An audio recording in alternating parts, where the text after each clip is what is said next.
Hay momentos en la historia, momentos en que la audacia humana, ¿saben?, se materializa en metal, cuando la ambición de toda una generación de repente toma forma y se eleva para desafiar lo que creíamos imposible. Bueno, esta es precisamente la historia de uno de esos momentos. Es la historia del nacimiento de un ícono, de una auténtica maravilla de la ingeniería que nos prometió algo increíble: doblar la velocidad del sonido y, de paso, encoger el mundo. Y con esas simples palabras, finalmente el gran pájaro vuela. El piloto de pruebas André Turcat, no solo estaba describiendo un despegue, estaba capturando la emoción de dos naciones enteras, la culminación de una década de sueños. En ese preciso instante, el Concorde dejó de ser un simple plano sobre un escritorio y se convirtió, por fin, en una leyenda surcando el cielo. Pero ojo, el viaje del Concorde no arrancó en una pista de despegue, no. Su historia empezó mucho antes, allá por los años 50, en los pasillos del poder y en las mesas de diseño de una Europa que se recuperaba de la guerra. La era del jet ya había llegado, y con ella una idea clara: la velocidad era el futuro. Así que el siguiente paso parecía lógico, ¿no? La nueva frontera a conquistar era romper la barrera del sonido, pero esta vez no para pilotos militares, sino para la gente común.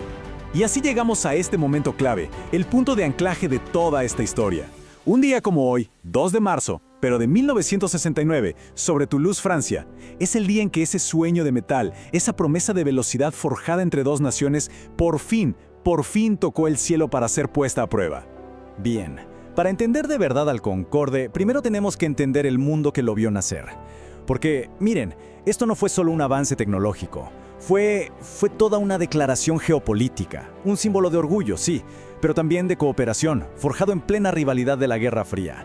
Y es que la motivación principal, seamos sinceros, no era puramente económica. Para nada, era una cuestión de prestigio, de soberanía. Pensemos en esto. En esa época, los fabricantes norteamericanos controlaban casi el 80% de todo el mercado aéreo. ¡80%! Así que Europa necesitaba un proyecto audaz, algo radicalmente diferente. Algo que no solo compitiera, sino que de plano reescribiera las reglas del juego y le mostrara al mundo su poderío tecnológico. Y lo más curioso de todo es que el Reino Unido y Francia estaban básicamente corriendo la misma carrera, pero en carriles separados. Cada uno por su lado, desarrollando su propio proyecto de avión supersónico. El Reino Unido con su comité STAC y Francia con su Super Caravelle. Pero claro, pronto se dieron cuenta de algo: los costos eran astronómicos. El desafío era tan grande que ir por separado era prácticamente imposible. Así que esa antigua rivalidad, por pura necesidad, tuvo que transformarse en una alianza que no tenía precedentes. Y miren, esta cita del presidente francés Charles de Gaulle lo resume a la perfección. Para él, el Concorde era una herramienta para hacerle frente a lo que él llamaba la colonización estadounidense de los cielos. O sea, era un proyecto que venía cargado con un profundo sentido de independencia y, sobre todo, de orgullo europeo. Y así, en 1962, nació el Tratado Anglo-Francés. Y aquí, atención, porque hay un detalle que es fundamental. No era un simple acuerdo comercial. No, era un tratado internacional, vinculante y con una característica muy inusual. No tenía cláusula de salida, una especie de matrimonio forzado. Esta decisión obligó a ambos gobiernos a seguir adelante sí o sí, incluso cuando los costos se fueron a las nubes y las dudas políticas amenazaban con hundirlo todo. Sin ese candado legal, seamos honestos, el Concorde probablemente jamás habría despegado. Bueno, ahora sí, pasemos al corazón de esta historia. Todos esos años de diseño, de política, de construcción, todo converge en un solo día, en una sola pista en el sur de Francia, para el vuelo inaugural del prototipo 001, el momento de la verdad. La atmósfera en Toulouse ese día era eléctrica. Imaginen la escena. El vuelo estaba planeado para la mañana, pero una niebla densa, espesísima, lo retrasó durante horas. La tensión era palpable. Había 600 periodistas, dignatarios, gente importante de aerolíneas de todo el mundo y millones de personas pegadas a la televisión, todos esperando a que el cielo se despejara para por fin presenciar la historia. Eran las 15:38 cuando el mundo entero contuvo la respiración. Pero, a ver, más allá de las toneladas de metal y de toda la tecnología de punta, el corazón de esta misión estaba en 4 hombres. En la cabina, el legendario piloto de pruebas André Turcat. Junto a su tripulación, Jacques Guignard, Henri Perrier y Michel Retief. Piensen que en sus manos no solo estaban los controles del avión, estaba el destino de un proyecto de miles de millones de francos y libras y el orgullo de 2 naciones enteras. 27 minutos. Eso fue todo. Solo 27 minutos, menos de media hora en el aire. Pero ¿qué minutos?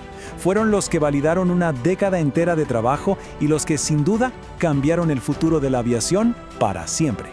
Claro que este primer vuelo fue extremadamente cauteloso. Nada de romper la barrera del sonido, ni siquiera se acercó. La aeronave se mantuvo a unos 10.000 pies, a una velocidad bastante modesta, con el tren de aterrizaje abajo todo el tiempo y su famosa nariz, la droop snoot, completamente inclinada. El objetivo aquí no era la velocidad, para nada. Era algo mucho más fundamental, comprobar que el gran pájaro, como dijo Turcat, de verdad podía volar. Con el éxito de ese primer vuelo, el programa de pruebas se aceleró a toda máquina.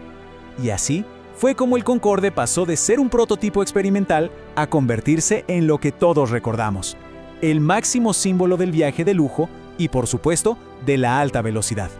El ritmo del progreso a partir de ahí fue de verdad asombroso. Piénsenlo, en octubre de ese mismo año, solo 7 meses después del primer vuelo, ya era supersónico. Un año después, ya alcanzaba Mach 2, el doble de la velocidad del sonido. Y para enero de 1976, el sueño por fin se hizo accesible al público, dando inicio a la era de los vuelos comerciales del Concorde. Es que volar en el Concorde no era solo un viaje, era un evento. Imaginen cruzar el Atlántico en 3 horas y media, viendo la curvatura de la Tierra desde la ventana mientras se disfrutaba de vinos finos y cocina de 5 estrellas. Obviamente, se convirtió en el transporte favorito de gente como Sir Paul McCartney, Joan Collins, hasta la princesa Diana. Era sin duda el club más exclusivo del mundo a 60.000 pies de altura. Pero, como en toda gran historia, mientras el Concorde deslumbraba al mundo, unas nubes de tormenta, tanto económicas como ambientales, comenzaban a juntarse en el horizonte. El sueño supersónico estaba a punto de chocar de frente con la durísima realidad. El primer gran problema, como casi siempre, fue el dinero. Miren estos números. El costo que se proyectó en 1962 era de 70 millones de libras. Bueno, para cuando el Concorde por fin entró en servicio, la cifra final se había disparado a cerca de 1.500 millones de libras, más de 20 veces. Se convirtió en una de las desviaciones de presupuesto más colosales en toda la historia de la ingeniería. Y al final fueron 3 grandes golpes los que sellaron su destino. Primero, la crisis del petróleo del 73. De repente, su increíble sed de combustible se volvió insostenible para las aerolíneas. Segundo, la controversia del boom sónico. Las protestas ambientales llevaron a que se prohibieran sus vuelos sobre tierra, lo que limitó sus rutas de una forma drástica. Y el golpe de gracia, el trágico accidente en París en el año 2000. Aunque la investigación demostró que no fue una falla del avión, ese accidente destrozó su impecable récord de seguridad y con él la confianza del público. Pero, a pesar de que se retiró en 2003, la historia del Concorde no termina con su último aterrizaje. No, su legado es mucho más complejo. Y de hecho perdura hasta hoy. Nos obliga a redefinir lo que consideramos un éxito o un fracaso en el mundo de la aviación. Así que llegamos a la gran pregunta que se cierne sobre toda su historia. ¿Fue el Concorde un fracaso? La verdad es que la respuesta es mucho más complicada que un simple sí o un no. Porque aquí vemos la dualidad de su legado, es innegable. Miren, como proyecto comercial, fue un fracaso rotundo. Se ahogó por sus costos de operación altísimos y sus rutas limitadas. Nunca fue rentable. Pero por otro lado, como logro tecnológico, fue un triunfo monumental. Fue pionero en cosas que hoy son estándar, como los controles de vuelo electrónicos, el famoso fly-by-wire, y quizá lo más importante, sentó las bases para la cooperación europea que años después daría origen a Airbus, el gigante que hoy le compite de tú a Boeing. Al final, el Concorde es eso, una visión del futuro que hoy ya pertenece al pasado. Es un monumento a una época. Nos deja con una reflexión final, ¿no? ¿Cómo vamos a recordar a ese hermoso pájaro blanco que, por un breve y glorioso momento, nos permitió volar más rápido que el sol? Un avión que nos recordará siempre lo que la humanidad puede lograr cuando se atreve a soñar en grande. Gracias por acompañarnos en este viaje por la historia. Si te ha gustado, no olvides darle me gusta, suscribirte para más efemérides y compartir este video para que la historia llegue a más personas.